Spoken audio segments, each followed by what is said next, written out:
Apa khabar Dr. Raudah? Alhamdulillah, sihat. Boleh share screen je? Sekarang? Kan try. Boleh cuba? Okey dah, boleh dah. Alhamdulillah. Cuma dia belum keluar window yang dikehendaki. Sekali lagi. Advanced files. Oh dia dia cakap kena testing kot. Okay.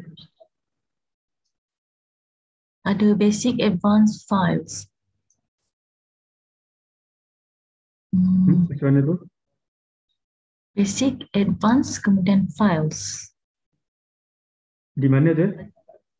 Dekat share screen ni dia tak boleh share screen yang ordinary biasa. Oh. Dia tak dia jadi basic advanced files. Oh, Basic. tapi dalam basic tu ada keluar tak? Saya pun ada keluar. Tu. Oh, keluar ya? Dah keluar. Alhamdulillah. Okay. Baik, kita boleh mulakan Dr. Raudah. Okey, baik. Bismillahirrahmanirrahim. Assalamualaikum warahmatullahi wabarakatuh. Innal hamdalillah nahmaduhu wa nasta'inuhu wa nastaghfiruh wa na'udzu billahi min shururi anfusina wa min sayyiati a'malina. Man yahdihillahu fala mudilla lahu wa man yudlil fala hadiya lahu. Asyhadu an la ilaha illallah wahdahu la syarika lahu wa asyhadu anna Muhammadan 'abduhu wa rasuluh. Allahumma salli wa sallim ala nabiyyina Muhammad wa ala alihi wa sahbihi wa man tabi'ahum bi ihsan ila yaumiddin. Amma ba'd. Alhamdulillah, pertamanya kita panjatkan kesyukuran kepada Allah Azza wa Jalla atas kurniaan, rahmat dan keberkatan dan kesihatan yang baik yang dikurniakan oleh Allah kepada kita semua. Kita dapat lagi meneruskan kehidupan pada hari ini dan kita telah masuk kepada hari ke-11 Ramadan 1443 Hijrah bagi tahun ini. Sedar tak sedar kita dah masuk kepada fasa yang kedua dalam bulan Ramadan ini, yang mana kita dah lepas 10 hari dan kita telah masuk hari yang ke-11 pada hari ini. Mudah-mudahan Allah Azza wa Jalla meneruskan memanjangkan usia kita untuk kita terus dapat beribadah dengan sebaik mungkin dalam bulan Ramadan yang mulia ini, dan seterusnya kita dapat keluar daripada bulan Ramadan ini sebagai orang yang bertakwa, insya-Allah. Jadi tanpa melengahkan masa lagi, saya mewakili Masjid Zabedah Istiq IUM mengalu-alukan kedatangan semua peserta pada hari ini, sama ada daripada warga IUM sendiri ataupun daripada masyarakat umum, masyarakat awam, ke program Ramadan Talk 2 anjuran Masjid Zabedah Istiq IUM bersempena program Ihya Ramadan 1447 Hijrah tahun ini. Untuk makluman semua, Masjid Zabedah Istiq IUM menyanjurkan 4 slot Ramadan Talk ataupun ceramah sempena Ramadan pada tahun ini, dan ini yang kali kedua, insya-Allah. Kita akan ada lagi 2 sesi atau slot pada minggu-minggu yang berikutnya, insya-Allah. Jadi untuk hari ini, untuk sesi yang kedua, Ramadan Talk yang kedua pada hari ini, kami bawakan penceramah yang tidak asing lagi bagi warga IUM, insya-Allah, iaitulah Fadilatul Doktorah Dr. Firdaus binti Fattah Yassin, yang merupakan pensyarah kanan di Department of Quran and Sunnah Studies, Kuliah of Islamic Level Knowledge and Human Science, AHAS KIKHS, dan juga timbalan Deputy Director di Masjid Sultan Haji Ahmad Shah IUM Gombak. Jadi, dan beliau akan menyampaikan tajuk ceramah ataupun tazkirah yang bertajuk Spiritual Aspect from Ramadan. Jadi tanpa melengahkan masa lagi, saya rasa elok saya terus serahkan kepada penceramah kita untuk beliau meneruskan memulakan ceramah beliau. Dan untuk para peserta, jika ada persoalan, pertanyaan berkenaan dengan topik pada hari ini, dan saya kira boleh juga tentang apa topik berkenaan Ramadan dan puasa, bolehlah diajukan melalui ruangan chat di bawah ni, ruangan chat di Zoom ataupun di YouTube. Bagi yang menonton di YouTube, boleh type persoalan anda semua di ruangan chat tersebut. InsyaAllah kita akan bacakan di penghujung sesi talk ini dan akan dijawab oleh para penceramah kita, insyaAllah.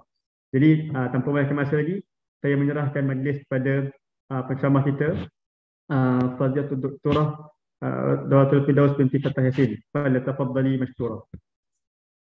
Syukran, jazakumullah khairal jazak. Moderator kita pada pagi ini yang berbahagia, Ustaz Muhammad Nazrin. Yang dihormati barisan pimpinan ISTEC, Deans, Deputy Deans, Director, Ketua-Ketua Jabatan, para staf serta para penonton yang bersama kita, sama ada di atas talian Zoom maupun di atas talian YouTube. Dan saya percaya di kalangan yang hadir pada pagi ini juga adalah di kalangan masyarakat awam, tetapi yang pasti semuanya adalah para pecinta ilmu Allah SWT, dan saya yakin semuanya adalah di kalangan hamba Allah yang sedang berusaha bersungguh-sungguh untuk mencari rahmat dan kasih sayang keberkatan Allah di dalam bulan Ramadan yang mulia ini. Alhamdulillah, kita panjatkan kesyukuran kepada Allah Subhanahu Wa Taala di atas nikmat niat yang indah itu, di atas nikmat keimanan yang kuat inilah, maka kita semua ditakdirkan oleh Allah, diberikan izin oleh Allah untuk bersama berhimpun di dalam suatu platform alam maya yang alhamdulillah merupakan salah satu daripada hikmah yang kita perolehi dengan ujian yang didatangkan sempena wabak COVID-19 ini. Dan sebelum ini mungkin kita tidak merasakan nikmat tersebut untuk menghadiri kelas-kelas agama, menghadiri kuliah-kuliah yang meningkatkan kerohanian kita, meningkatkan kefahaman kita, ketakwaan, dan yang kita harapkan dapat memantapkan lagi keimanan kita kepada Allah SWT, menjadi persediaan bagi kita menemui Allah SWT dengan memperolehi husnul khatimah. Tetapi rupanya dengan padai datangnya COVID-19 pandemik ini, subhanallah, kita semua diperkenalkan dengan platform online yang sangat-sangat bermanfaat, insya-Allah, sekiranya kita sentiasa melihat dari sudut hikmahnya. Jadi dengan lafaz yang mulia saya doakan Assalamualaikum warahmatullahi wabarakatuh, dan marilah sama-sama kita memanjatkan kesyukuran kita melalui lafaz Alhamdulillahirabbil alamin. Pada hari ini, tanpa melengahkan masa, insya-Allah saya akan kongsikan satu bahagian ataupun satu sudut pengetahuan, ilmu pengetahuan mengenai bulan Ramadan, yang mana keutamaan yang diberikan penekanan dalam perkongsian kita pada pagi ini insya-Allah merupakan penekanan dalam aspek rohani seperti yang disebutkan oleh moderator kita sebentar tadi. Jadi apabila kita berbicara tentang aspek rohani, salah satu daripada sumber ilmu yang agak unik dan agak menarik ya di zaman moden dan sekular ini ialah nukilan ataupun himpunan tafsir-tafsir maknawi dan isyari yang dinakalkan oleh Imam Badi'uz Zaman Sa'id Nursi di dalam kitab Risalah An-Nur. Dan Risalah An-Nur tersebut adalah kitab tafsir yang sangat besar, ada 6,000 muka surat halaman, tak mungkin kita boleh habis baca semua sebenarnya, kecuali mereka yang benar-benar mengkhususkan diri dan mewakafkan diri mereka untuk mendalami ilmu ini. Dan salah satu daripada aspek menarik yang dijumpai di dalam tafsir Risalah An-Nur adalah yang berkaitan dengan Risalah Ramadan. Jadi Risalah An-Nur ini merupakan tafsir yang memfokuskan perbahasannya mengenai aspek-aspek pembinaan iman tahqiqi kepada umat yang hidup di zaman moden, di akhir zaman seperti apa yang sedang kita lalui sekarang ini, iaitu setelah jatuhnya sistem pemerintahan Islam Khilafah Osmaniyah dan bangkitnya sistem pemerintahan sekular yang menguasai seluruh dunia Islam.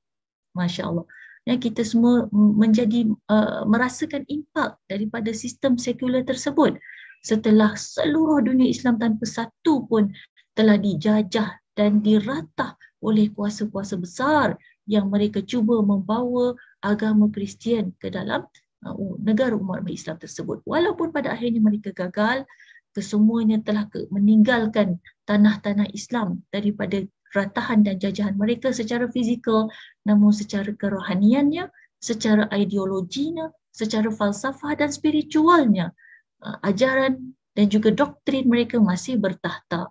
Jadi itu menjadi cabaran bagi kita di zaman ini untuk menghayati semula kalam Allah SWT dalam wahyunya, hadis Nabi Muhammad SAW di dalam sunnahnya.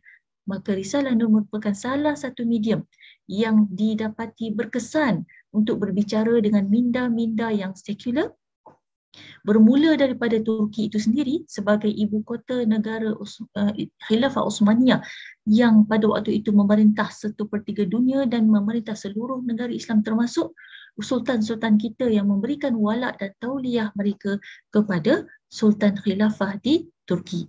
Jadi apabila kita melihat dari sudut perbahasan risalah Ramadan ini, kita dapati bahawa di sana ada 9 noktah mengenai hikmah puasa di bulan Ramadan. Dan kesembilannya adalah berkaitan dengan kerohanian. Jadi apabila Ustaz Muhammad Nazrin menjumpa Ustazah dengan tajuk yang disebutkan sebentar tadi, terus sahaja Ustazah melihat ini adalah suatu peluang untuk berkongsi salah satu daripada mutiara-mutiara ilmu yang insya-Allah apabila kita telusuri bersama-sama dengan niat yang ikhlas akan memberikan kita suatu siraman rohani, latifah rabbaniyah yang akan bertiup ke dalam hati kita sehingga kan kita merasakan betapa nikmatnya bulan Ramadan yang sedang kita jalani ini, insya-Allah. Jadi pertama-tamanya kita kalau nak ditanya ya di mana risalah Ramadan ini daripada 6,000 buku surat koleksi Rasail An-Nur tadi. Jadi jawapannya ialah sebenarnya risalah ini diambil daripada bahagian kedua, risalah kedua daripada surat ke-29. Jadi dalam bahasa Arabnya dinamakan sebagai kitab Al-Maktubat. Saya cuba pegang di tangan saya kalau boleh nampak lah. Ini dia, ini dalam versi bahasa Arabnya Al-Maktubat. Manakala dalam bahasa Inggerisnya disebut sebagai The Letters. Ini adalah antara tafsir yang paling banyak diterjemahkan di seluruh dunia. Ada berpuluh-puluh bahasa kerana tafsir ini dibaca di masjid-masjid. Dia memang diolah begitu rupa supaya ia mudah disampaikan kepada masyarakat awam. Jadi Alhamdulillah kita rasa bertuah kerana ia telah sampai ke Malaysia pada hari ini. Jadi bila kita melihat hakikat puasa itu sendiri sebenarnya adalah salah satu daripada 5 rukun Islam. Dan kita semua sedar bahawa rukun Islam itu ialah syiar agama Islam. Jadi syiar itu bermaksud sesuatu yang menjadi simbol kepada sesuatu agama. Dalam Islam kita mempunyai 5 rukun dan kelima-limanya ialah syiar.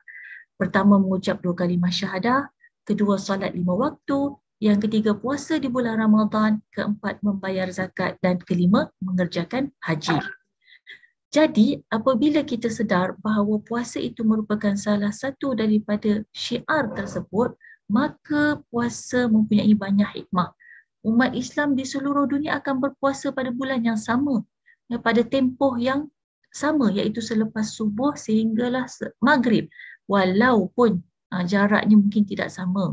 Dari sudut durationnya, ada setengah tempat yang siangnya panjang, ada yang siangnya singkat, tetapi pada hakikatnya kita semua melaksanakan dan menegakkan syiar yang sama.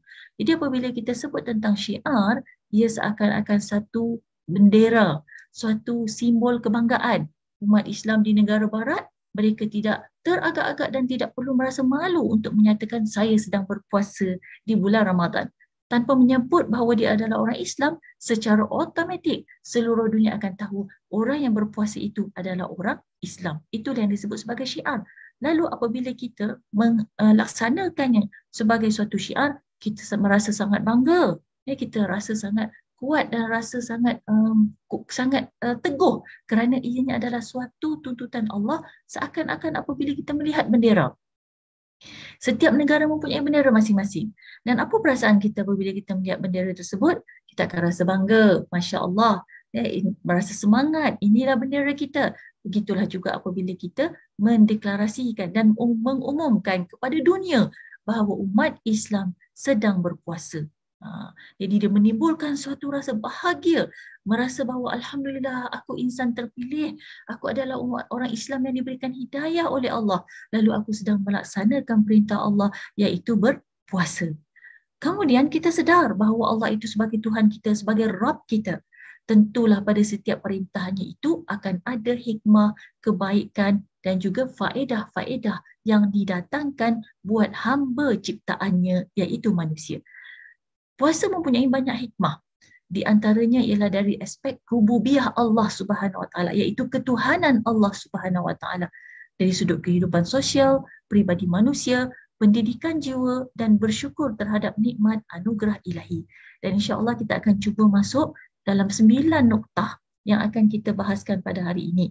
Baik, Kalau kita lihat noktah yang pertama ini, bila kita sebut bahawa puasa itu adalah suatu simbol rububiyah Allah Subhanahu Wa Taala, ketuhanan Allah Subhanahu Wa Taala. Kita lihat kedatangan Ramadan yang mulia menjadikan orang beriman buat sekian kalinya ibarat tentera yang teratur sambil mereka menyerlahkan dalam keadaan perhambaan yang sempurna. Cuba lihat, pertama sekali kita melihat kekuasaan Allah SWT dengan peraturan yang mewajibkan umat Islam berpuasa di seluruh dunia. Jika kita cuba gambarkan peta dunia di bulan Ramadan, di saat sahur dan di saat berbuka maghrib, kita akan dapati petanya berbentuk seperti yang saya paparkan di atas skrin. Dan negara-negara yang penuh dengan makanan. Bilakah itu? Di waktu sahur dan di waktu maghrib. Serentak. Semuanya terjadi dalam masa yang sama. Bukankah ini menunjukkan bahawa penguasa dan pemilik seluruh anterior dunia ini adalah Allah Subhanahu Wa Taala? Maka benarlah Allah itu Rabb. Dan ketika tiba waktunya berbuka, maka manusia akan berbaris, beratur, tersusun, menghadap makanan dan minuman hidangan yang disediakan untuk berbuka, menunggu perintah silakan oleh Tuhan yang memiliki segalanya. Rabb yang memiliki segalanya iaitu Allah, iaitu dengan tibanya azan maghrib. Berbarisnya kita di hadapan makanan dan minuman di saat sebelum tibanya waktu maghrib, seakan-akan perbarisan tentera di medan jihad, di medan perang. Masya Allah, tuan-tuan bayangkan, bilakah dalam dunia ini, dalam hidup kita ini, kita akan menjadi sangat disiplin sedemikian rupa, apatah lagi apabila kita menghadiri iftar jama'i, melainkan ianya di bulan Ramadan. Siapakah yang telah mendisiplinkan kita begitu sekali? Jawapannya Allah sebagai Rabb yang sempurna, yang telah mendatangkan rezeki dan nikmatnya di atas permukaan bumi ini. Min haitsu la yahtasib. Dari pelbagai sumber rezeki yang tidak disangka-sangka. Jadi tiada negara lah yang tidak mempunyai sumber makanan kerana Allah telah menetapkan sumber rezeki itu di merata dunia, di seluruh dunia. Nokta yang kedua, di antara banyak hikmah puasa Ramadan yang diberkati dari aspek bersyukur terhadap nikmat Allah. Jadi salah satunya ialah puasa di bulan Ramadan adalah ibarat kunci kepada rasa syukur sebenar. Apa maksud rasa syukur sebenar? Ialah rasa syukur yang ada ikhlas, yang agung dan umum. Ini kerana kebanyakan orang yang tidak hidup dalam keadaan darurat yang menjadikan mereka terpaksa berlapar, berhaus, tidak dapat merasai betapa bernilainya kebanyakan nikmat yang mereka dapat sekiranya mereka tidak merasai lapar yang sebenar. Jadi apabila kita berpuasa, maka kita semua merasai lapar dan haus yang sebenar-benarnya. Maka pada ketika kita berpuasa, secebis roti yang kering, kalau di tanah Melayu ni kita tengok nasi kan, tidak akan dapat dikecapi nikmatnya oleh seorang yang kenyang, apatah lagi sekiranya dia berharta. Sedangkan dia rasa seorang mukmin akan menyaksikan betapa nikmatnya secebis roti tersebut pada waktu berbuka sebagai satu anugerah ilahi. Subhanallah, kita bayangkan di hari-hari selain pada bulan Ramadan, apabila kita melihat nasi putih, apa yang kita fikirkan? Kita rasa biasa. Tapi apabila tiba saat hendak berbuka di bulan Ramadan, hanya melihat nasi putih, tentu ada suatu rasa nikmat. Alhamdulillah, sebentar lagi saya akan makan nasi putih itu. Maka dia akan bersyukur rupa-rupanya walaupun itu hanyalah nasi putih, hanyalah roti kering, namun ia adalah nikmat yang benar, yang besar, yang berharga daripada pemilik segala nikmat, iaitu Allah Subhanahu Wa Taala. Oleh sebab manusia dilarang makan pada waktu siang, dia akan melihat bahawa nikmat-nikmat ini bukanlah miliknya dan dia sebenarnya tidak akan sewenang-wenangnya bebas mendapatkannya kerana ia adalah milik dan pemberian dari yang lain. Dan dia terikat dengan keputusannya. Siapakah pemberi itu? Siapakah pemilik nikmat itu? Allah Subhanahu Wa Taala. Dan dia tidak dapat mengambil nikmat-nikmat itu kerana dia terikat dengan keputusan peraturan Allah Subhanahu Wa Taala. Dan peraturan itu menetapkan tidak boleh makan dan tidak boleh minum daripada subuh sehinggalah maghrib. Lalu ketika itulah dia betul-betul menghargai nikmat itu, lantas bersyukur secara maknawi. Apa maksud bersyukur secara maknawi? Syukur yang didatangkan daripada hati yang paling dalam. hati yang paling ikhlas, yang paling tulus, yang benar-benar merasakan nikmat ini benar-benar suatu pemberian, benar-benar suatu anugerah daripada Allah Subhanahu Wa Taala, bukan semata-mata di lisan. Bahkan ramai manusia juga walaupun hanya di lisan tidak pernah melafazkan syukur kepada Allah SWT. Semudah melafazkan Alhamdulillah, tidak meniti di bibirnya. Alangkah malangnya manusia yang sedemikian. Jadi Alhamdulillah dengan nikmat tarbiyah di bulan Ramadan ini, bukan sahaja syukur di lisan, Alhamdulillah, Alhamdulillah yang kita sering lafazkan saban hari, namun ia didatangkan dengan syukur maknawi yang datangnya daripada hati yang paling ikhlas. Seterusnya kita melihat pula noktah yang ketiga. Di antara banyak hikmah puasa yang berkaitan dengan aspek sosial kehidupan manusia, salah satunya ialah sesungguhnya manusia diciptakan berbeza kadar rezeki hidupnya. Ini suatu realiti, suatu hakikat. Ya, jadi kita tidak akan memandang rendah pada insan lain yang dilihat seperti kurang bernasib baik dibandingkan dengan kita. Kerana sesungguhnya itu merupakan salah satu daripada qada dan qadar Allah menetapkan perbezaan kadar rezeki bagi setiap manusia. Dan tentu ada hikmah-hikmah di sebaliknya yang kita akan lihat. Oleh sebab perbezaan inilah Allah memerintahkan agar yang kaya menolong yang miskin. Andainya semua orang kaya, siapakah yang hendak ditolong? Andainya semua orang miskin, siapakah yang hendak menolong?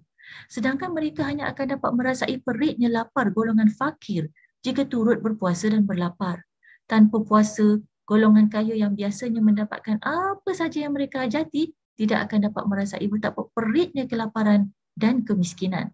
Serta betapa golongan ini patut dikasihani dan diberikan simpati. Perasaan simpati dan belas kasihan pada diri manusia terhadap manusia lain adalah satu asas kepada syukur yang sebenarnya. Inilah yang disebut sebagai syukur maknawi yang datang daripada hati kerana hatinya mampu merasa simpati dan belas kasihan kepada insan-insan lain yang kurang bernasib baik. Ada beza sebenarnya antara menolong, menghulurkan bantuan kepada orang lain dengan perasaan simpati, dengan perasaan belas kasihan, dengan orang-orang yang membantu orang lain semata-mata atas dasar kemanusiaan. Ada beza. Jadi untuk mencapai tahap simpati dan belas kasihan yang hakiki ini, seseorang itu perlu merasakan situasi yang susah itu. Seseorang itu perlu meletakkan kakinya dalam sepatu itu. Put yourself in that shoes. Barulah kita akan benar-benar menghayati. Dan situasi ini telah dapat kita perolehi melalui tarbiyah di bulan Ramadan. Tentu sekiranya tidak ada satu paksaan untuk dirinya merasakan keperitan lapar, terutamanya orang-orang yang berharta, orang-orang yang mampu, tentu tidak akan ada seorang pun yang akan memberikan kebaikan dan pertolongan yang diwajibkan berdasarkan belas kasihan. Kalaupun dia menghulurkan pertolongan, ia tidak akan sempurna kerana ia tidak dapat benar-benar merasai dan mengalami. Cuba bayangkan apabila kita tidak berpuasa, datang orang mengemis dan meminta sedekah. Ya, kita hulurkan bantuan, kita hulurkan sedikit sedekah kepada mereka, tetapi adakah sama apabila mereka datang kepada kita di bulan Ramadan? Mereka berkongsi kelaparan dan kehausan mereka, kesusahan mereka. Mereka nyatakan pada kita, saya lapar, saya haus, dah berhari-hari tidak makan. Dalam keadaan kita sendiri pada waktu itu juga sedang haus, sedang menahan lapar. Maka tentulah perasaan kita ketika kita bersedekah dengan orang tersebut berbeza dengan keadaan kita tidak bersama dengan situasi mereka. Baik. Maka itulah terbinanya rasa simpati luar biasa bagi orang yang beriman. Noktah yang keempat. Antara hikmah yang berkait dengan aspek pendidikan nafsu adalah tarbiyatun nafs. Salah satunya ialah nafsu manusia sentiasa ingin merasakan kebebasan tanpa ikatan. Dan memang menganggap dirinya sedemikian. Cuba kita tanya pada diri kita sendiri. Ya. Dalam diri kita ni ada bahagian yang disebut hati, ya, nafsul mutmainnah, dan ada yang disebut sebagai nafsul lawamah, nafsun ammarah bisu. Nafsun ammarah bisu inilah adalah bahagian yang selalunya nafsu akan bertahta di situ. Setiap manusia dibekalkan nafsu, ia suatu fitrah. Dia memang suatu ujian. Dalam masa yang sama, ada kelebihan di sebalik nafsu yang dititipkan. Andainya kita tiada hawa nafsu, maka samalah kita seperti malaikat. Sedangkan malaikat tiada ganjaran syurga dan neraka. Tetapi sebagai manusia, kita dijanjikan oleh Allah dengan ganjaran syurga dan balasan neraka. Jadi bagaimanakah untuk menentukan siapakah yang layak ke syurga, siapa yang akan dicampak ke neraka? Tentulah dengan ujian. Lalu dari manakah datangnya ujian tersebut? Apabila manusia dibekalkan dengan nafsu. Jadi kalau kita bertanya pada nafsu kita, pada nafsu, jangan tanya pada hati akal. Akal ni sentiasa rasional, hati sentiasa mengajak kebaikan. Tetapi apabila nafsu, hati sentiasa menginginkan kebaikan, tetapi nafsu itu, maka dia akan membinasakan. Kalau kita tanya pada nafsu kita, sukakah kamu dengan peraturan? Saya ajak semua yang hadir pada hari ini, pada pagi ini, cuba tanya pada nafsu kita. Jangan cari, memang tak boleh nampak, memang tak boleh scan. Ini termasuk perkara gaib. Cuma ia wujud pada diri kita, cuba kita didik dia, kenali diri dia, kita tanya dia, wahai nafsu, adakah kamu suka terikat dengan undang-undang dan peraturan? Cuba tanya pada diri kita. Dan cuba dengar, apakah jawapan yang datang daripada nafsu? Tidak ada manusia yang secara fitrahnya sukakan peraturan. Bahkan secara fitrah, ia sentiasa menganggap dirinya sebagai Tuhan dan ingin bertindak sesuka hati. Maksudnya apa? Manusia itu kalau boleh tak nak ada peraturan, dia nak ikut apa saja yang dia kehendaki. Ia tidak ingin berfikir bahawa dirinya ditarbiah melalui nikmat-nikmat yang tidak terbatas. Contoh, kalau kita tanya, apakah yang nafsuku inginkan sekarang? Cuba tanya, ada tak jawapan? Boleh jawab dalam chat box ya. Nafsu tu ada jawapan tak? Dia jawab tak bila kita kata, wahai nafsu, adakah sesuatu yang kamu ingin miliki? Ada jawapan tak? Nafsu tentu akan menjawab ya. Baik, apakah yang kamu ingin miliki itu? Maka dia akan jawab apa yang dia nak. Mungkin ada setengah orang dia suka pakaian, ada yang suka kereta, ada yang suka tempat tinggal. Setiap nafsu tu ada hajat-hajat dia yang telah pun diceritakan dalam Al-Quran. Zuyyina linnasi hubbus syahawati minan nisa. Dawal banina wal qanatiril muqantarati minadh dhahabi wal fiddah. Nak kenal nafsu kita, kita rujuk ayat tu. Bahawa manusia ini memang diperhiasi dengan sukakan syahwat. Apakah syahwat manusia? An-nisa, wanita, wal banin, anak-anak, wal qanatiril muqantarati minadh dhahabi wal fiddah. Harta yang melimpah ruah daripada emas dan perak, dan juga al-an'am, haiwan ternakan, al-harth, ladang tanaman, kebun-kebun tanaman, wal khailin musawwamah, kenderaan kuda yang bertanda. Maknanya kalau kita pakai zaman sekarang ni, kenderaan kita tu ada tanda-tanda dia. Tentu kita suka tanda Volvo, BMW, tanda-tanda tertentu mungkin kita lebih suka daripada tanda nama kereta-kereta tertentu, logo-logo tertentu. Maka manusia berbeza-beza nafsunya. Namun hakikatnya, nafsu itu jika ditanya, berapa biji keretakah yang ingin kau miliki? Kalau tanya pada akal, dia akan jawab, tengok bajet. Kalau tanya pada hati, dia akan jawab, ikut keperluan untuk beribadah. Tapi kalau tanya pada nafsu, dia akan jawab, tahu-tahu sendirilah.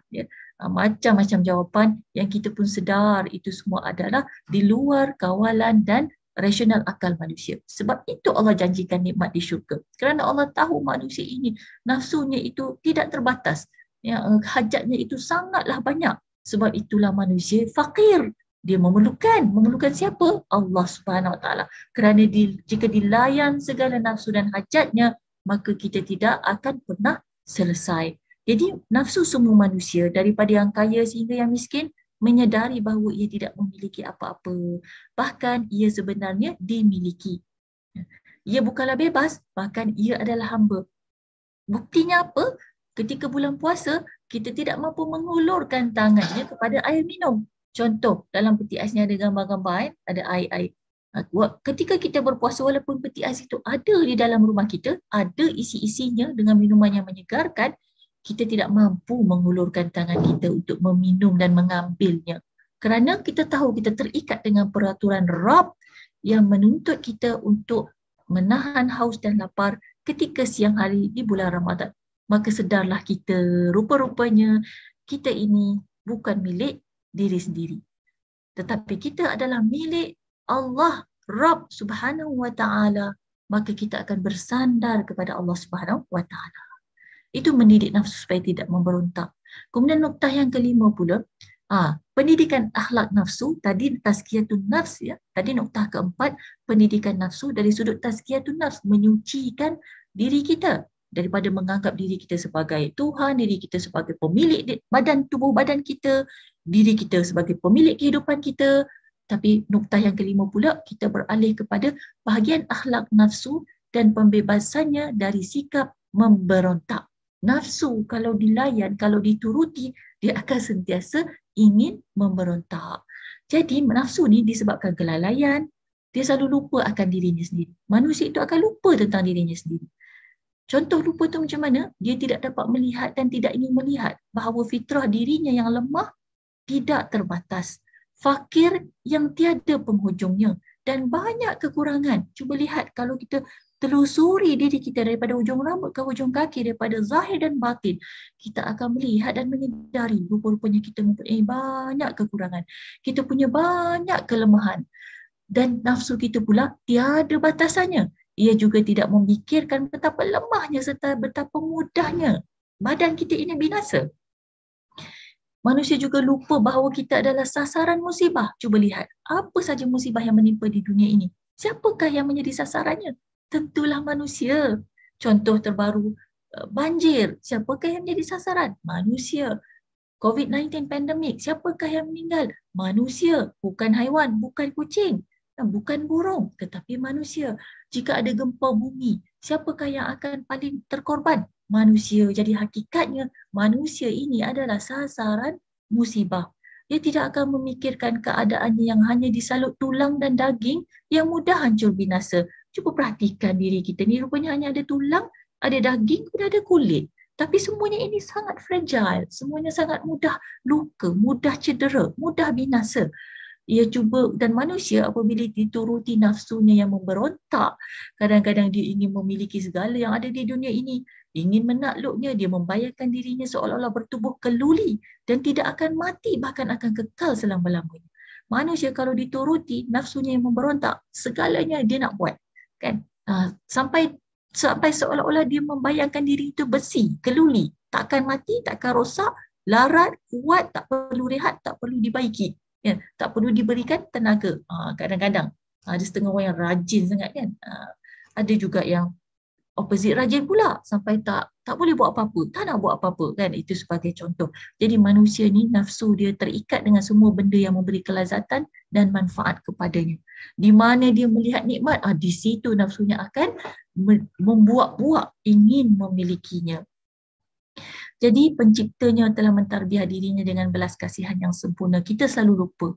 Sebenarnya Allah ciptakan kita ni dengan segala kelemahan ini. Sebenarnya Allah kasih kepada kita. Di sebalik segala kekurangan itulah Allah sentiasa memberikan kita panduan yang sesuai dengan kelemahan dan kekurangan kita. Jadi manusia juga sentiasa tidak memikirkan natijah pengakhiran hidupnya dan kehidupan di akhirat. Apabila dituruti nafsu yang memberontak, dia hanya sentiasa fokus pada nikmat kelazatan dunia. Dikejar segala kesenangan dunia sehingga dia lupa bahawa kehidupan yang hakiki adalah perakhiran kehidupannya itu husnul khatimah dan kehidupan yang sebenar-benarnya yang kekal abadi di alam akhirat. Dengan menuruti hawa nafsu yang memberontak seperti inilah manusia akan sentiasa bergelumang dalam akhlak-akhlak yang buruk. Tetapi puasa di bulan Ramadan membuatkan orang yang paling lalai dan keras kepala merasakan kelemahan. Ya, walaupun dia rasa dia hebat macam Superman, Spiderman, Avengers dan lain sebagainya. Kenapa manusia buat cerita-cerita gini? Adalah gambaran daripada nafsu manusia yang sebenarnya ingin gagah perkasa seperti itu, seperti yang digambarkan sebentar tadi. Tetapi bulan Ramadan ini dia akan menjadikan insan-insan yang lalai dan keras kepala dia mula rasa lemah. Dia pun rasa tidak upaya, dia pun merasa fakir. Kenapa? Apabila dia merasa perut yang kosong, dia fikir perut saya kosong ni, saya haus ni, saya lapar ni. Dan di situlah dia akan sedar rupa-rupanya tubuh badannya itu bukanlah keluli. Tubuh badannya itu lemah, tidak kuat dan dia memerlukan kasih sayang dan belas kasihan. Dia akan mengingatkan dirinya untuk meninggalkan kefiraunan nafsu. Apa maksud kefiraunan nafsu? Lihat bagaimana Fir'aun adalah seorang manusia tetapi dia menuruti hawa nafsunya yang menuhankan dirinya, lalu dia mengumumkan, mendeklarasikan bahawa dirinya adalah Tuhan. Sebenarnya dia telah menuruti hawa nafsunya. Dalam diri kita juga ada bahagian-bahagian. Apabila kita turuti hawa nafsu itu, maka dia menjadi kefiraunan nafsu.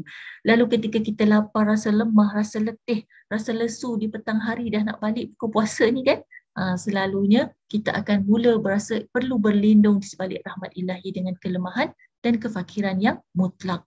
Lantas bersedia untuk mengetuk pintu rahmat dengan tanda syukur maknawi. Bila kita lapar, perut bunyi, kita rasa haus, tekak kering, kita tahu kita takkan makan dan takkan minum, kita akan berdoa, Ya Allah, Ya Tuhanku, berikanlah aku kekuatan dan kesabaran untuk meneruskan puasa ini. Apatah lagi jika sedang diuji dengan sakit, kita akan berdoa berterusan, Ya Allah, izinkanlah aku menghabiskan puasa aku hari ini. Nampak? Kita bersandar ke rahmat Allah Subhanahu Wa Taala. Kita nyatakan dan zahirkan kelemahan dan kefakiran kita yang mutlak kepada Allah Subhanahu Wa Taala.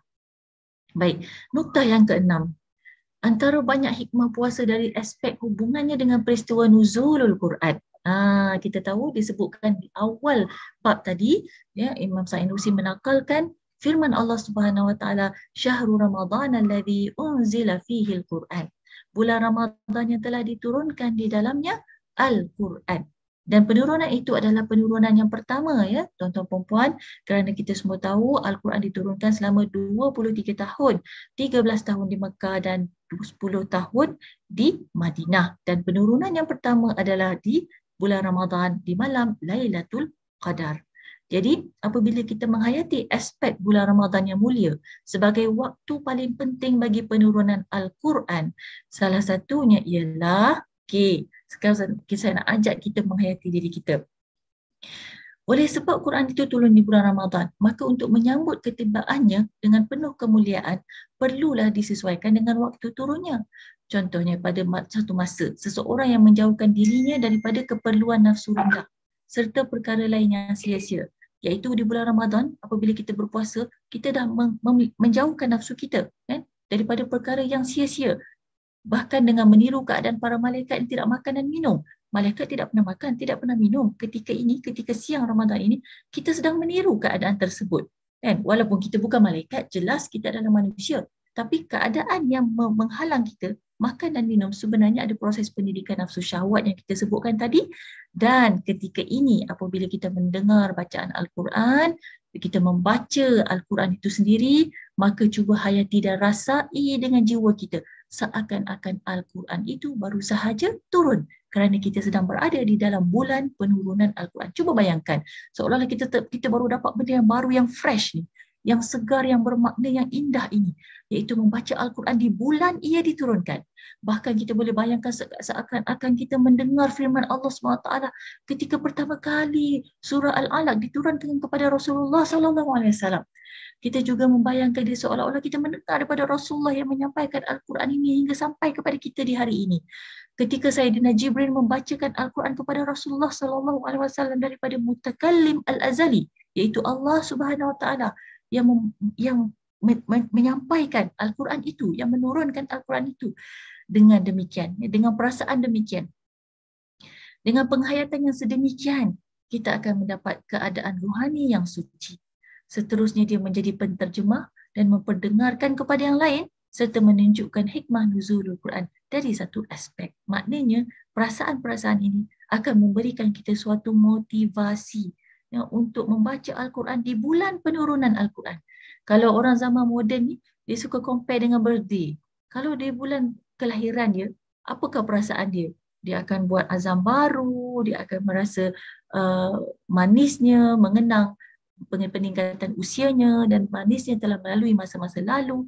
Orang selalu menyambut hari jadi itu dengan gembira. Walaupun saya tak sambut sebab Nabi tak sambut. Tetapi ada kebanyakan orang secara nalurinya, dia akan rasa ada suatu excitement ketika merayakan ataupun ketika meraihkan kehadiran ulang tahun kelahirannya. Maka nuzulul Quran, bulan Ramadan adalah ulang tahun penurunan Al-Quran. Maka tentulah sepatutnya kita merasai nikmat ketika membaca dan mendengarkannya. Lebih daripada bulan-bulan biasa, dalam keadaan haus, keadaan lapar, kita tak Tak sibuk-sibuk nak baca kemudian nak minum kerana kita tahu kita memang tak boleh minum. Kan?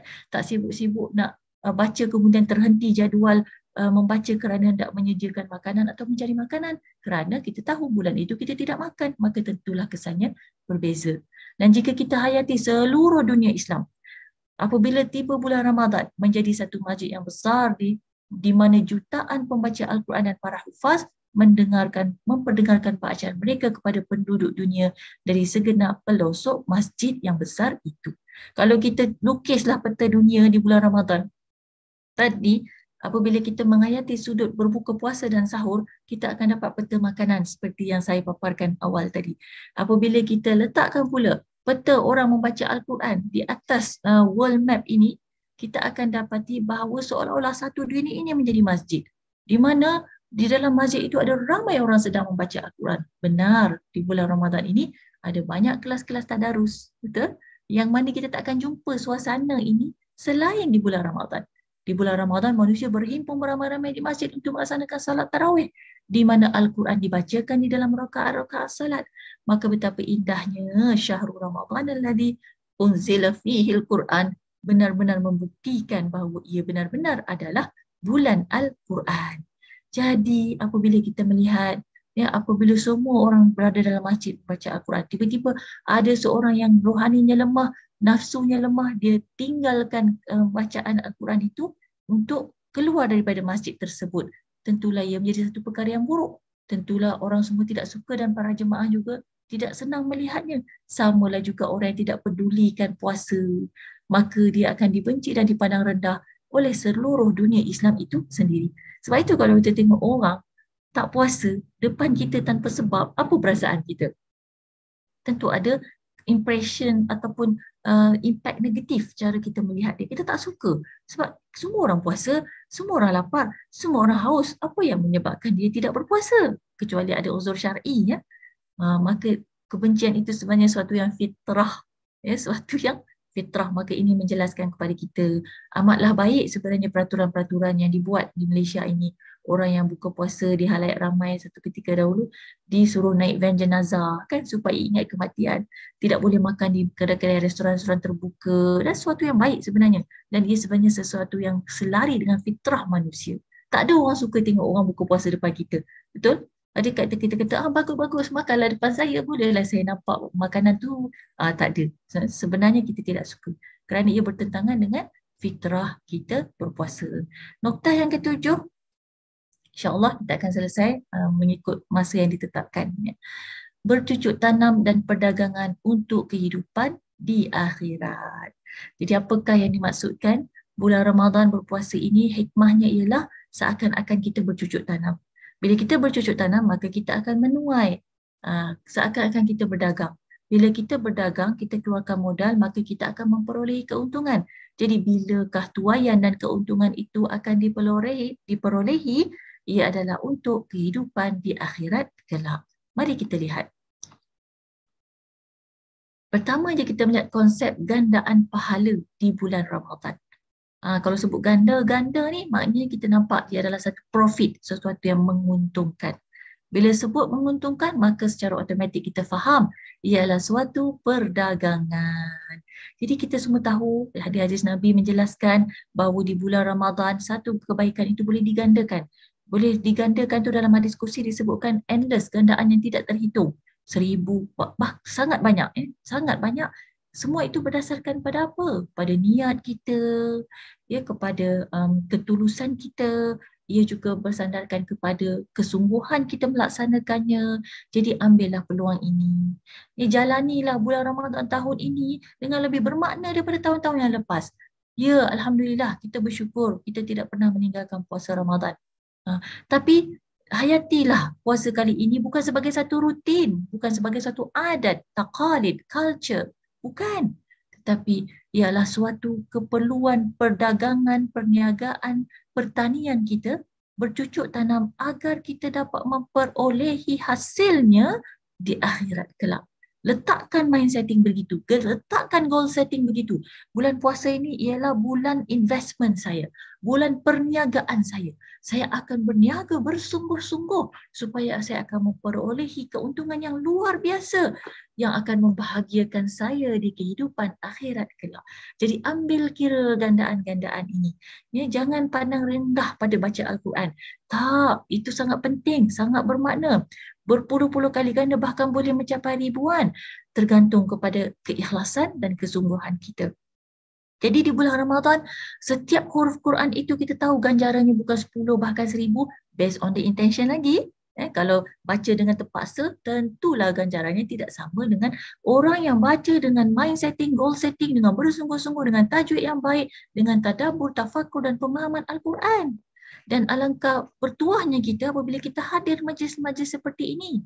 Tahniah diucapkan kepada penganjur yang bersungguh-sungguh mengadakan program seperti ini setiap minggu di bulan Ramadan. Jangan lepaskan peluang ini. Kerana pahala kita mendengar tadabbur, tafakur seperti ini di bulan Ramadan, tuan-tuan puan-puan, pastinya berganda-ganda berbanding bulan-bulan yang biasa. Dan kita semestinya kena ambil peluang ini, jangan lepaskan ia.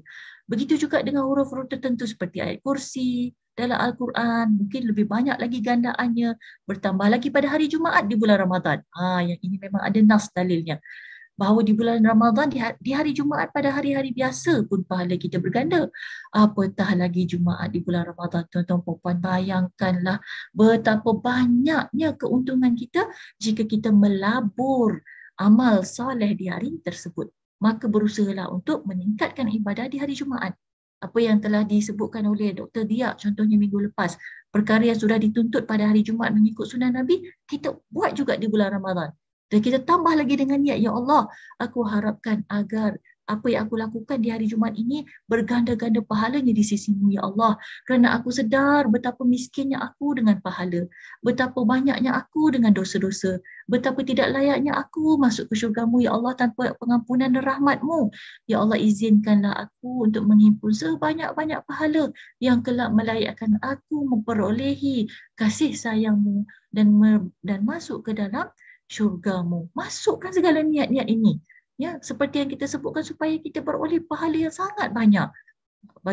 Dan apatah lagi jika kita bandingkan pula dengan malam Lailatul Qadar, maka ia berganda sehingga 30,000 kebaikan.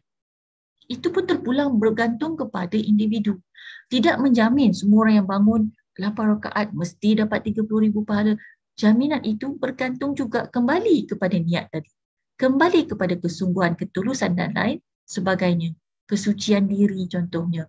Ya, ketaatan hati kepada Allah SWT, keimanan yang tahqiqi kepada Allah SWT, kecintaan yang maknawi kepada Allah SWT. Jadi tentu semua ini akan menentukan perbezaan pahala. Maka apakah usaha kita? Sucikanlah hati kita. Tazkiyatun nafs, laksanakan segala tips-tips yang telah dibekalkan insya-Allah pada hari ini untuk mengenali dan memperbaiki jiwa kita, nafsu kita agar lebih mudah kita memperolehi gandaan pahala. Hakikatnya, puasa menjadikan manusia seolah-olah keluar sebentar daripada ciri kebinatangannya. Sebab manusia ni syahwat dia sebenarnya ada unsur-unsur kehaiwanan. Kehaiwanan. Cuba tengok syahwat, sukakan pasangan. Haiwan suka pasangan. Sukakan harta. Haiwan juga suka memiliki properties, makanan. Makanya dia suka kontrol kawasan dia, teritori dia kan. Kalau ada haiwan lain cuba masuk ke teritori dia, dia akan halau, dia akan gaduh. Betul tak? Kemudian lagi nafsu manusia yang bersifat kehaiwanan. Sukakan tumbuh-tumbuhan. Ya, haiwan juga terutamanya yang memang makan tumbuh-tumbuhan juga akan sangat suka pada tumbuhan-tumbuhan tersebut. Cuba tengok tanaman kita. Walaupun kita yang tanam, kita yang bagi baja, kita yang siram. Tapi bila nak masak, siapa yang nak datang ambil? Bila nak siap makanan tu, siapa yang pergi makan petik, siapa yang memusnahkan, siapa yang menjadi penyerang-penyerang kepada kesuburan tanaman kita? Haiwan. Jadi itu semua adalah sifat manusia pada diri nafsunya, itu ada persamaan dengan kehaiwanan dan kebinatangan. Jadi manusia puasa ini akan menjadikan manusia keluar sebentar daripada kebinatang dan memasuki keadaan para malaikat, kerana malaikat tidak makan dan tidak minum, atau memasuki perniagaan untuk akhirat. Disebabkan secara sementara dia meninggalkan keperluan duniawinya maka dia menjadi manusia ukhrawi atau ibarat roh yang terjelma dengan jasad. Untuk seketika ya, tuan-tuan perempuan, bila kita rasa lapar, haus, letih, lemah, tubuh badan kita penat, apabila kita berpuasa tak terdaya nak buat perkara-perkara aktiviti yang banyak seperti tidak berpuasa, ia sebenarnya menjadikan kita untuk seketika berada dalam suatu keadaan roh kita sedang menghayati kehidupan yang sebenar. Maka bukan lagi jasad yang menguasai diri. Kalau jasad macam-macam yang dia nak kan. Tapi bila dia kembali kepada roh, dia adalah yang fitrah yang kita semua sudah bersaksi di hadapan Allah di alam roh satu ketika dulu, ketika Allah bertanya, qala alastu birabbikum, bukankah aku Tuhan kalian wahai para manusia, iaitu roh-roh kita sebenarnya. Dan kita, roh-roh kita termasuk kita telah menjawab, qalu bala syahidna, benar kami bersaksi bahawa engkau adalah Tuhan kami. Roh itulah yang sedang perkasa di bulan Ramadan. Fizikalnya lemah, jasadnya lemah, tetapi roh sedang kuat kerana dia sedang berada dalam satu keadaan seakan-akan suasana malaikat. Maka ambillah kesempatan ini. Baik, nukta yang ke-8. Di antara banyak hikmah puasa Ramadan dilihat dari segi hubungannya dengan kehidupan peribadi seseorang itu, iaitu diri kita dengan nafsu kita, dengan jasad kita, dengan kerohanian kita, fizikal kita, adalah salah satunya diet fizikal dan rohani. Kalau diet fizikal kita selalu dengar, tapi diet rohani ini macam mana pula? Ya, ia juga adalah satu diet menurut ilmu perubatan. Betul, dari segi fizikalnya puasa ini adalah suatu amalan kesihatan yang baik dari sudut perubatan. Kerana selagi nafsu manusia bertindak sesuka hatinya, kan, dari segi makan dan minum, sebagaimana ia akan memberikan mudarat kepada kehidupan fizikal seseorang menurut ilmu perubatan. Kalau dilayan nafsu ni, semua dia suruh makan. Apatah lagi kalau ada duit, tuan-tuan dan puan, pergi je bazar Ramadan. Tak payah pergi yang kedai-kedai mahal tu. Bazar Ramadan je, tengok. Dalam hati niat nak beli air je. Balik nanti tengok tangan kanan dan tangan kiri kita. Selagi duit ada di dalam wallet tu, nafsu tu dia akan tuntut. Dia suruh kita beli dan beli. Jadi salah satu pendidikan menarik yang saya dapat daripada Risalah Nur, daripada Risalah Ramadan ini, apabila anak saya dengarkan tazkirah ini daripada Risalah ni. Kemudian apabila kami pergi berbelanja, dia minta itu ini yang seperti yang sebelum-sebelumnya. Tiba saat item keempat yang dia minta, saya tanya, anak Ahmad ni bertuhankan Allah ke bertuhankan nafsu? Terus dia berhenti. Okey. Terima kasih. Sebab dia dah faham konsep Tuhan nafsu. Menuhankan nafsu sendiri. Terus dia kata, okey, cukup. Sebenarnya dah kenyang dah, tak boleh makan banyak-banyak pun. Jadi Alhamdulillah, dia suatu tips menarik sebenarnya. Sebab tu saya rasa sangat teruja untuk berkongsi ilmu ini. Dan saya tidak ragu-ragu menerima jemputan Ustaz Muhammad Nazrin. Kerana sebenarnya ada banyak sangat nikmat-nikmat kemanisan iman yang dapat kita perolehi daripada Risalah Ramadan ini. Termasuk untuk anak-anak kita sendiri yang kecil itu. Alhamdulillah, dengan cara demikian tak susah dah lepas ni, insyaAllah. Tuan-tuan perempuan boleh cuba didik, sampaikan ini kepada anak-anak. Cuba pula bawa mereka ke Bazar Ramadan sekali lagi dan cuba lihat ada beza tak apa yang mereka faham daripada risalah ini. Okey. Baik, jadi kembali kepada poin kita. Jadi apabila nafsu itu dituruti, ia akan melahap tanpa membezakan halal dan haram, seakan-akan meracuni kehidupan rohani dia juga. Betul. Sebenarnya kita tak makan yang haram ni sebab apa? Akal kita, iman kita tak bagi kita makan sebab kita tahu Allah tak bagi makan yang haram. Tapi kalau tanya ke nafsu,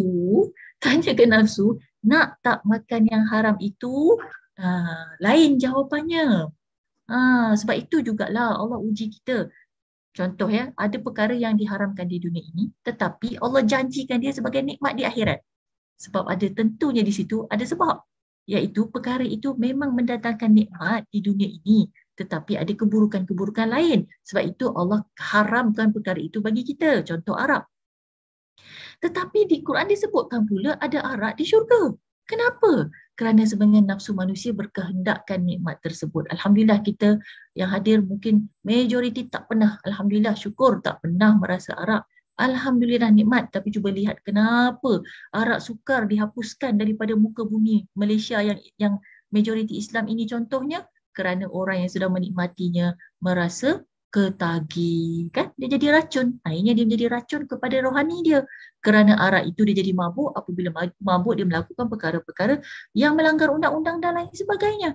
Seterusnya nafsu itu akan lebih sulit untuk tunduk kepada hati dan ruh. Jadi nafsu tu bila dah selalu makan benda haram, dia susah nak dengar suara hati yang baik. Dia susah nak tunduk kepada ruh kita yang fitrah yang beriman pada Allah di alam ruh satu ketika dahulu.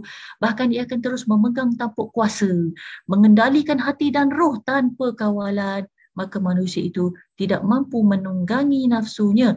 Bahkan nafsunya pula yang akan menungganginya. Maka binasalah manusia tersebut. Orang yang menuruti hawa nafsunya dapat kita lihat kan. Apakah kesan dia? Tentulah dia akan musnah, binasa akibat menuruti hawa nafsunya. Jadi pada bulan Ramadan ini, berpuasa nafsu membiasakan dirinya untuk diet dan berusaha untuk beriadah maknawi serta belajar untuk mematuhi perintah. Ia juga tidak mengundang penyakit-penyakit untuk perut yang lemah dengan makanan demi makanan tanpa sempat dihadapkan. Oleh sebab ia juga turut meninggalkan makanan yang halal yang dibolehkan kepadanya bulan puasa kan, maka nafsu mendapat keupayaan untuk mendengar dan mentaati arahan daripada akal dan syariat untuk menghindari perkara yang haram dan berusaha untuk tidak merosakkan kehidupan rohaninya. Jadi di bulan puasa semua halal, walaupun halal tak boleh makan. Kita tahan diri kita supaya kita tidak makan. Nafsu itu terdidik. Bila dia dah selalu terdidik, dia boleh dengar perintah, dia boleh dengar arahan daripada akal kita yang kata ini puasa, ini Ramadan, siang tak boleh makan. Dia boleh dengar syariat yang kata haram bagi kalian untuk makan di siang hari kan. Sehinggalah datangnya waktu malam maghrib.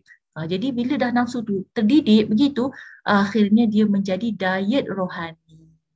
Kan? Dia tidak lagi dapat menguasai, mengontrol diri manusia tu lagi, tetapi dia sudah pun jadi seimbang. Contoh macam dalam gambar tu saya letakkan, antara akal dan hati ada keseimbangannya. Ruh itu seimbang. Tetapi bagi yang menuruti hawa nafsu, dia menjadi tidak seimbang. Dia dah biasa tahan lapar, dia biasa untuk sabar sepanjang hari, ada yang puasa 15 jam kan. Bahkan ada yang terlepas sahur 24 jam pula kan. Jadi di sini dia telah biasa tahan berterusan dalam tempoh-tempoh yang panjang, maka dia menjadi rawatan bagi sikap tidak sabar dan tidak tahan yang menjadi 2 kali ganda musibah kepada manusia, iaitu rawatan puasa. Alhamdulillah. Jadi semua itu akan terdidik dengan puasa, dan selepas puasa rohani juga akan ada dietnya.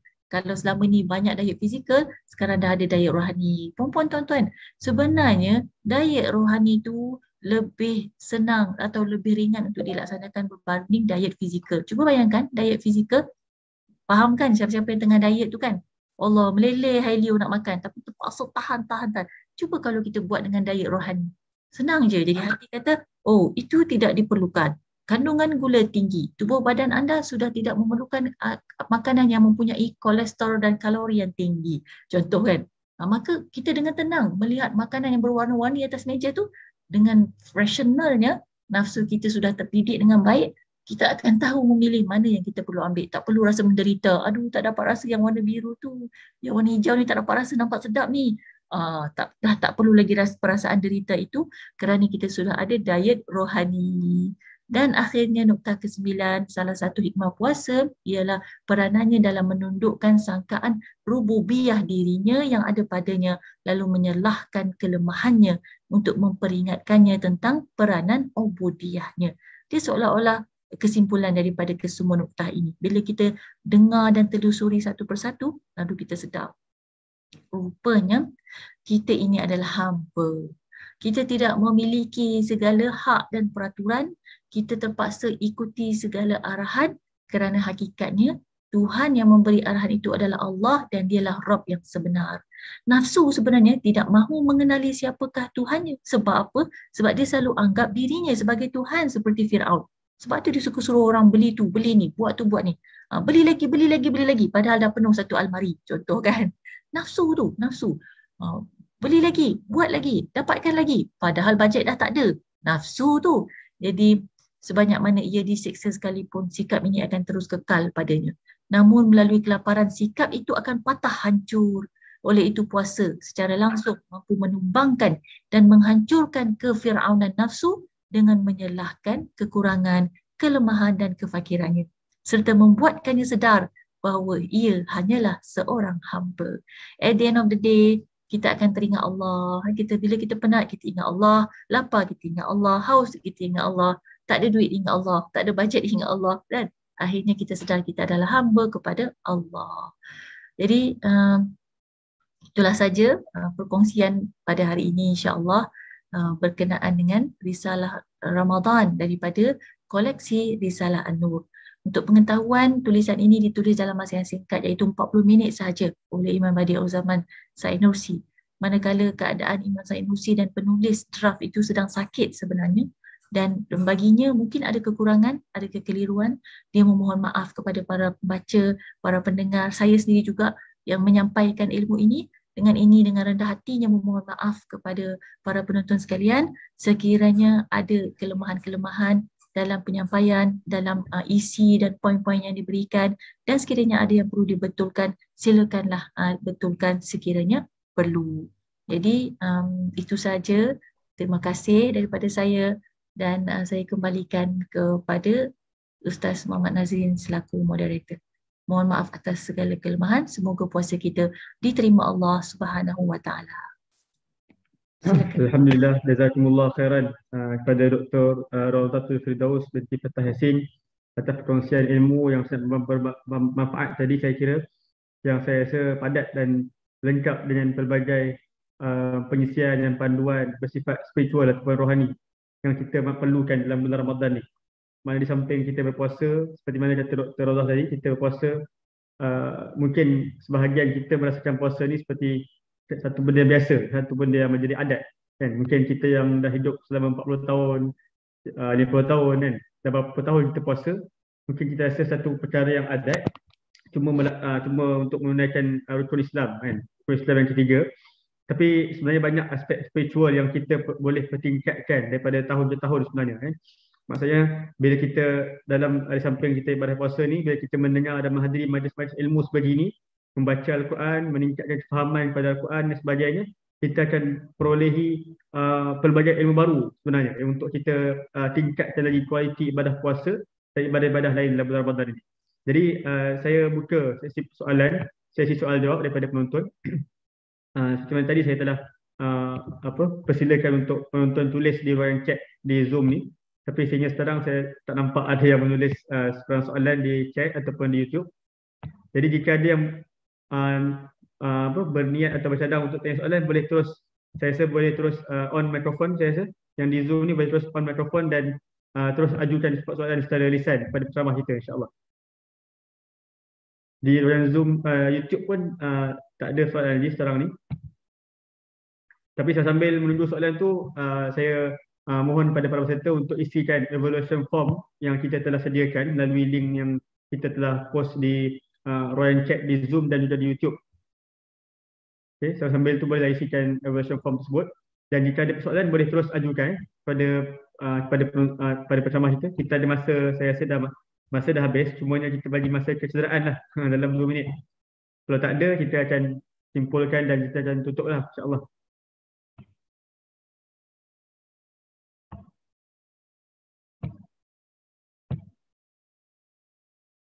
Jika ada, boleh terus on mikrofon dan terus ajukan persoalan ya.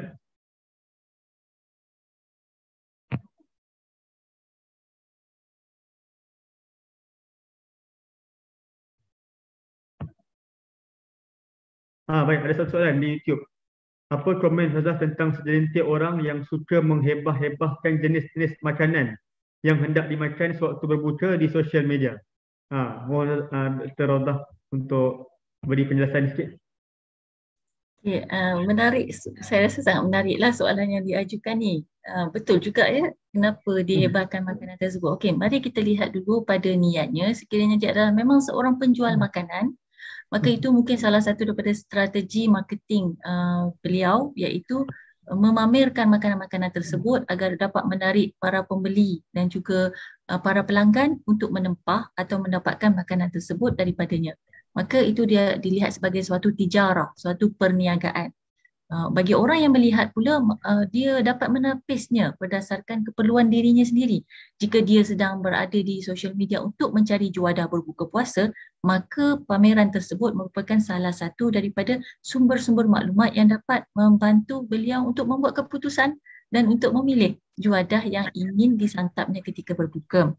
Walaupun dia tidaklah menjadi suatu tuntutan untuk membelek-belek segala jenis makanan sebelum waktu berbuka puasa, kerana kalau kita lihat sunnah Nabi SAW pun berbuka dalam keadaan sederhana, sahur juga dalam keadaan yang begitu sederhana. Bagi baginda SAW, beliau menunjukkan contoh, baginda menunjukkan contoh bagaimana baginda fokus kepada makanan yang paling penting, yang paling memberikan tenaga yang terbaik lah, itu yang kita katakan sebagai diet fizikal yang terbaik, iaitu kurma itu sendiri.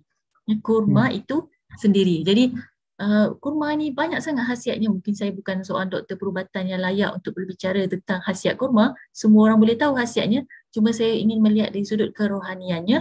Apabila baginda SAW menunjukkan sunnah dari segi perbuatan, kan, sunnah fi'liyah, maka di sana ada hikmah-hikmah yang pastinya akan kembali kepada pengikutnya, para umatnya yang cuba meniru rutin baginda sallallahu alaihi wasallam. Jadi tadi kita kembali kepada persoalan yang mempamerkan makanan dengan niat jualan, maka itu adalah bahagian tugas dia, dan perlulah diiringi dengan adab supaya tidak meletakkan tagline ataupun skrip kata-kata yang mengundang syahwat pula orang yang membacanya, syahwat pada makanan, kan. Instead of orang tu puasa dengan tenang, tapi kerana ayat-ayatnya yang menggoda, maka dia sedikit memberi kesan kepada hati kepada para pembacanya, maka itu kita lihat dia sebagai adab, persoalan adab ketika di bulan puasa. Dan sama juga pada persoalan yang kedua, sekiranya dia sengaja suka-suka, itu juga lebih parah lagi lah adabnya. Apakah tujuan jika hanya bersuka-suka mempamerkan makanan? Jika mungkin dia bukan seorang penjual tetapi hanya ingin menzahirkan kesyukurannya kepada Allah kerana telah diberikan juadah yang lazat untuk berbuka puasa, maka ia kembali semula kepada niat asalnya. Innamal a'malu binniyat. Sesungguhnya setiap amal itu akan dinilai sama ada dari segi pahala, dari sudut kejayaan dan kegagalannya berdasarkan niat, kan? Jadi apabila dia mempamerkannya kerana satu sudut kesyukuran, maka zahirkanlah juga kesyukuran tersebut dengan jelas supaya ia boleh memberikan kefahaman yang benar di kalangan orang yang membaca post-post beliau. Bahkan jika dia memang niat baik itu sekali untuk bersyukur kepada Allah, mungkin juga post itu boleh membangkitkan rasa syukur bagi penonton lain yang sedang membaca social media tersebut. Jadi niat tu sangat penting dan didapati seolah-olah niat ini juga akan mempengaruhi natijah ataupun kesan daripada suatu tindakan. Jadi mudah-mudahan dengan niat-niat yang baik ini tidak adalah yang terkesan dengan impak yang negatif daripada perbuatan berkongsi gambar-gambar makanan di media sosial. Dan disebut hendak dimakan sewaktu berbuka, kan. Jadi kalau dibuat ketika siang hari tengah panas terik, share gambar ABC, tu mungkin ada yang tak kenalah di situ. Tapi kalau nak dekat waktu berbuka, kita kembalikan pada niat tadi. Baik, mudah-mudahan menjawab. Baik, alhamdulillah, jazakumullah khairan Dr. Radha atas jawapan tadi.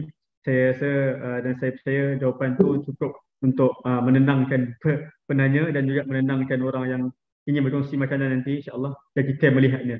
Saya rasa kita dah sampai ke penghujung program pada hari ini. Alhamdulillah, banyak manfaat yang telah dapat daripada 9 nuktah yang saya yang dikongsikan oleh Dr. Radha tadi, yang sempat saya ringkaskan sedikit banyak. Dan saya suka untuk saya simpulkan perkongsian ataupun Ramadan Talk pada hari ini, iaitu yang bertajuk spiritual aspect of Ramadan ataupun from Ramadan, dengan sepotong hadis yang diriwayatkan oleh Abdullah bin Amr radhiyallahu anhuma, anna Rasulullah sallallahu alaihi wasallam qala as-siyamu wal Qur'anu yashfa'ani lil 'abd yaqulu as-siyam rabbi inni mana'tu at-ta'ama wash-shahawati bin-nahar fashaffi'ni fihi wa yaqulu al-Qur'an mana'tuhu an-nawma bil-laili fayushaffa'an. Hadis ini yang mana bermaksud daripada Abdullah bin Amr, Rasulullah SAW sabda, puasa dan Al-Quran itu akan memberi syafaat kepada hamba. Yang mana puasa akan berkata pada hari kiamat nanti, puasa itu akan bercakap. Puasa akan bercakap pada Tuhan, wahai Tuhan, sebenarnya aku ni puasa telah menghalang hamba ini daripada makan dan segala kehendak syahwatnya, nafsu lah yang tadi disebutkan oleh Allah tadi, pada waktu siang hari. Maka jadikanlah aku syafaat baginya. Dan Al-Quran juga berkata kepada Tuhan, wahai Tuhan, aku telah menghalangnya daripada tidur pada waktu malam dengan bacaan Al-Quran oleh hamba ini tadi. Maka akhirnya Allah akan berikan syafaat pada hamba tadi dengan kedua-dua amalan soleh tadi, itu puasa dan Al-Quran. Hadis ini hadis yang diriwayatkan oleh Imam Ahmad dalam Musnad Ahmad dan juga dalam Al-Hakim dalam Sadraknya, dinilai sahih oleh Al-Zahabi dan juga Al-Hakim sendiri. Jadi saya rasa setakat saja terusnya pada hari ini. Mudah-mudahan semua yang hadir dan semua yang mendengarnya selepas ini juga akan beroleh manfaat dan ganjaran pahala yang besar, insya-Allah. Mudah-mudahan Allah Subhanahu Wa Taala sentiasa mengizinkan kita untuk menambah ilmu dan pengetahuan untuk memperbaiki kualiti ibadah kita di bulan Ramadan dan juga selepas Ramadan nanti. Jadi segala yang baik itu datang Allah Subhanahu Wa Taala, segala yang buruk itu datang kelemahan diri kami sendiri, dan hakikatnya seduanya daripada Allah Subhanahu Wa Taala. Aqulu qawli hadza wa astaghfirullahal azim li wa lakum. Wassalamualaikum warahmatullahi wabarakatuh. Subhanakallahumma bihamdik asyhadu an la ilaha illa anta astaghfiruka wa atubu ilaik. Bismillahirrahmanirrahim. Wal 'asr innal insana lafi khusr illa alladhina amanu wa amilus solihati wa tawasaw. Assalamualaikum warahmatullahi wabarakatuh.